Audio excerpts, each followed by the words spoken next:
Hi guys, I've been thinking this afternoon about the nature of belief and how it is that otherwise rational people come to hold the beliefs that they do, and how religions come to be formed in the first place.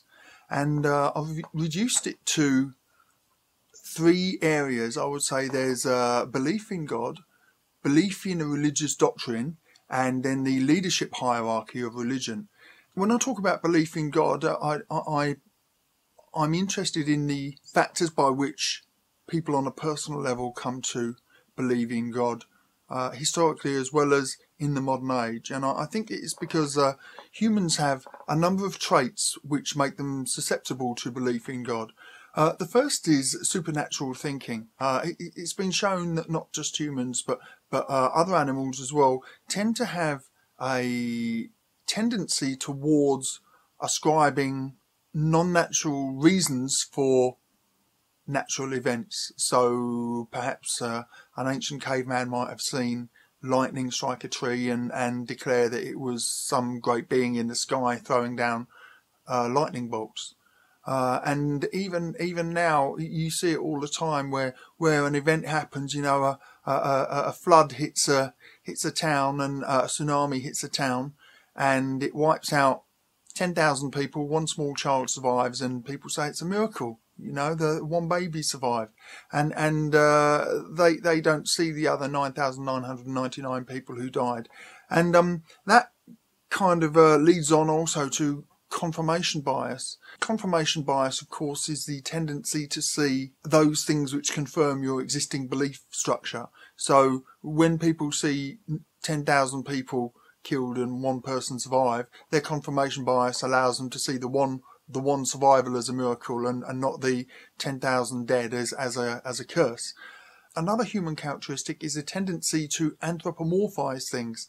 And I'm sure that you've experienced this. You've been out in your car and your car stalls, and you swear at your car, or your computer crashes and wipes out work, and you swear at it, as if this inanimate object had some kind of human characteristics and a purpose that was out to thwart your plans for the day.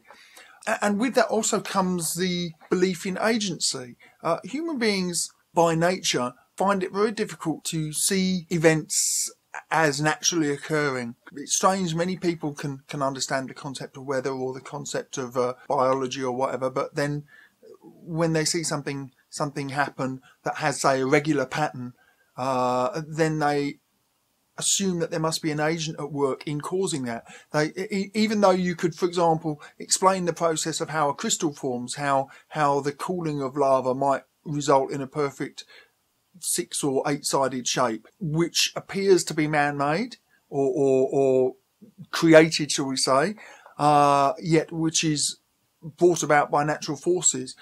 Yet then they look at, say, DNA or chromosomes, and even though it's really a much more complicated example of the same thing, which is a natural process, albeit an amazing one, and they refuse to accept that it could be naturally occurring. They have to ascribe an agent, a causal agent, and an intelligent causal agent to that thing, because it's very complicated. And this I guess is a form of appeal to incredulity. Just because they find it amazing and they don't understand the process by which it came to be, then they declare that there must be a God. And the funny thing is, with an appeal to incredulity, the more intelligent you become, the less incredulous you become. It's a common theme amongst atheist rhetoric that, the God of the gaps argument, that God represents those areas where man hasn't yet answered, and the more we answer, the less gaps there are for God. So the fact that theists see things which are incredible to them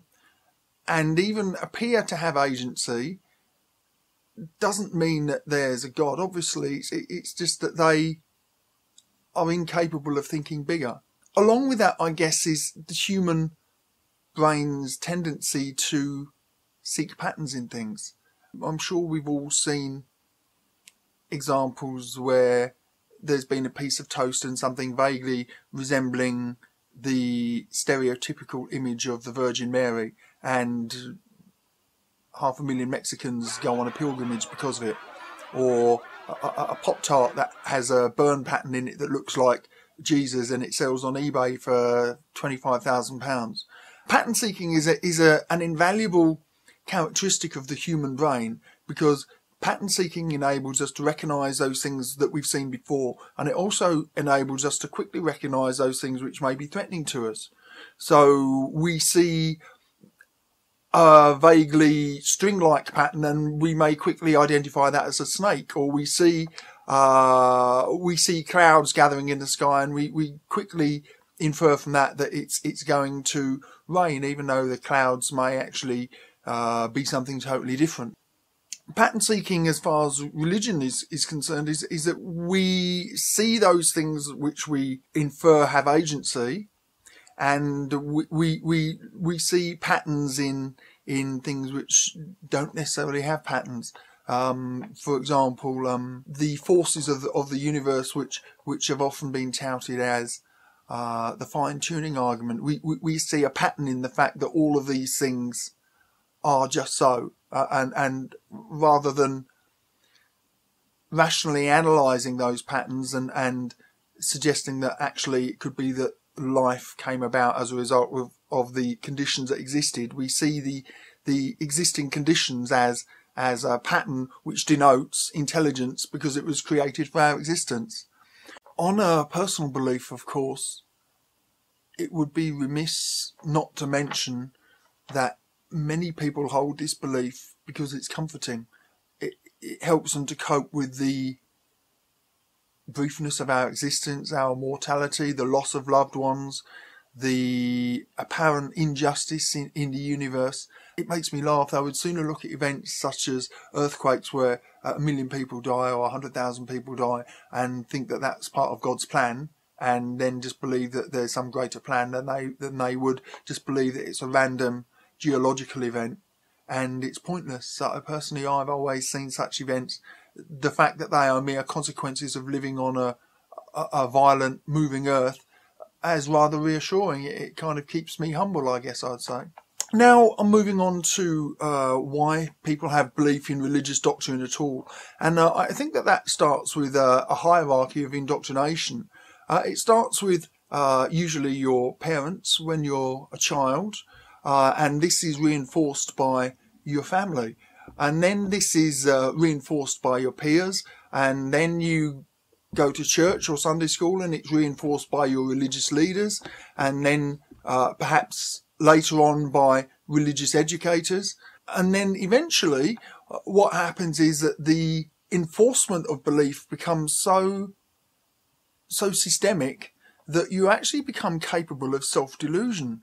Now, you've heard the term mass hysteria, where a group of people act almost with a group consciousness, and I've seen that happen in churches where you know, lots of people all have a so-called transcendent experience. They're so overtaken by what they perceive to be the Spirit of God that many of them will all pass out at the same time, or have hysterical fits, or all randomly start speaking in tongues, as they call it, you know, which is generally gibberish. You can program yourself to have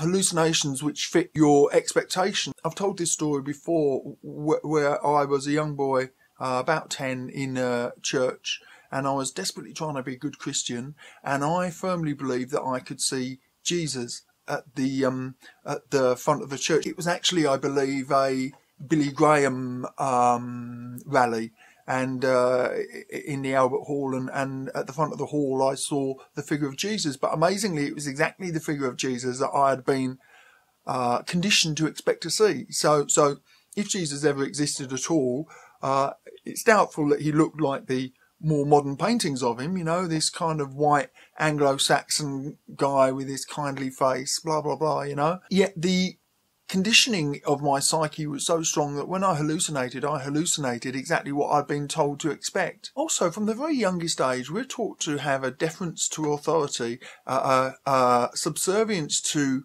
our leaders and educators. We're told to look up to teachers. We're told to look up to religious teachers. And not to question these people, but merely to be the recipients of knowledge, not to be disrespectful, not to question. That questioning in itself is a disrespectful process. At school, especially, but also to a certain extent in church, people are taught to respect facts and knowledge rather than to respect critical thinking. So at school, knowledge is given to you. You are given facts about geography. You are given facts about maths or about English. You are not told.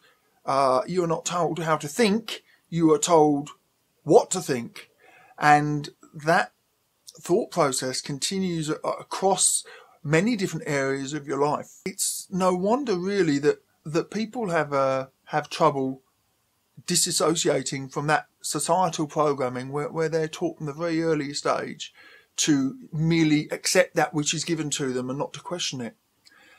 And added to that is a kind of a belief that historical facts, in inverted commas, carry more weight. I guess it would be an appeal to antiquity, an argumentum ad antiquitatem, where the fact that something is old means it counts for more. I've heard this often from theists, where they say, well, millions of people have thought this for thousands of years. They can't all be wrong, which is also, of course, a type of appeal to popularity. Just because lots of people think it doesn't make it right. You know, lots of people have thought fallacious things a lot of the time. And, you know, a lot of people thought that the earth was flat. Did it make it right? No, of course it didn't. I guess this comes also to a bit of a herd mentality. I guess biologically it's been dangerous to be the odd one out because we need to have a tribe mentality, a herd mentality to survive. We need to be cooperative. Unfortunately, the negative side effect of that is that people will very often be so desperate to conform. You know, it's a self-imposed conformity, a fear of difference, that they will accept nonsense rather than stand up for their own beliefs. And of course, if you look back to a lot of the past in history, and particularly in countries such as Pakistan, where apostasy is still something that can carry very real physical threats to your safety, you can understand why people would be afraid to be the odd one out, to express their beliefs. And I guess also that with that is society's fear of somebody who is different, somebody who is the odd one out, you know. Very often people who have different views to everybody around them is seen as a weirdo or a character. And if you grow up in a strongly religious environment, then there are actually rules within the religion to ostracize or keep away those who are different. And that seems to me to be very much a part of a religious control device, so that these people who are free thinking, if you like, are not allowed to contaminate the herd mentality. So of course, religion would have a hard time propagating if there were not a leadership hierarchy. You know, there are religious structures, and if every church lost its leader tomorrow, of course new leaders would arise. But the issue is, why do these leaders arise? What do they do it for? What's the motivating factor for their leadership? Now, I'm going to be charitable and say that the earliest leaders perhaps genuinely believed what they were preaching, that they perhaps had transcendent experiences, or perhaps they saw things in the world which they misinterpreted as God, and they genuinely believed that they were doing what they were doing, that they formed their beliefs out of a desire to help their fellow man. However, that sincerity, although it may well still be very common amongst the rank and file believer, I think that if you look at the leadership of almost every religious organisation, you know, the Pope, the leaders of the mega churches, the Ayatollahs, and people like that, the rabbis even, that many of them have allowed the altruistic or God-fearing, not even God-fearing, God-worshipping, God-believing motivation to be lost, and they have gone on to have other motivations. Now, I think, again, staying reasonably charitable, one motivation might be that it makes them feel good because they were the holders of secret knowledge. Certainly in the past, where religious people were worshipped, you can see that being the one who claimed to have the direct line to God, as the Pope still does, and as many ministers still do, to be the one who claims to have the direct ear of God gives you a lot of power, because it enables you to communicate things to people which they seek but which they don't actually know. And why don't they know them? Because in actual fact, for many people, their communication with God is completely one way. They're not even making up hallucinations to fill the space. It's bad enough when you read the Bible to get an answer to prayer, and then you just see some random verse and interpret it as an answer. But when you see no answer whatsoever, then it's very hard for you to continue to validate your faith without some external validation. And that's where the leaders come in, that they have this secret knowledge, this secret pathway to God, which both elevates them within the structure of their religion, but also it enables them to have a personal power. Then with that power, of course, comes status. I guess I would call this the hierarchy of leadership. At the first level, there's vision, their personal vision, that they believe what they're saying. Then they become the holders of the secret knowledge, and then as they are the holders of the knowledge, that gives them status. And then from status, it's a very easy step to go from status to power, because often those with high status are afforded great power by those who wish to defer to them for whatever reason, or to receive their secret knowledge. And power, of course, is self-feeding, I guess. The more power you get, very often the more power people want, and it becomes a drug in its own right. And of course, closely allied to power then is wealth. And when you look at the Catholic Church's acquisition of money, it's a two-way street. The acquisition of money comes as a result of the power, but the acquisition of money also gives them power. It gives them power to become a political influence, and it also gives them the power to enact those things that they wish to enact, and also to have a life which is elevated from everybody else. I mean, the Pope lives in a palace, for goodness sakes. That's not the humble life that Jesus embodied. At no point did Jesus suggest that you should be accruing wealth. In fact, he said it was easier for a camel to enter through the eye of a needle than it was for a rich man to enter the kingdom of heaven.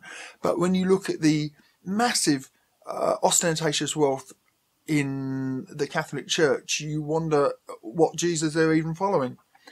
And then, of course, the final stage, and this harks back to the wealth, is the justification. So many religious leaders know that they're not living the life which is actually preached by Jesus, and so now they have to become experts at justification for why it's okay for them to be exceptions. They'll say things like, it enables me, having millions and millions of dollars, or huge, great mega churches, in spite of the fact that the Bible says that you should be poor and you should pray in private.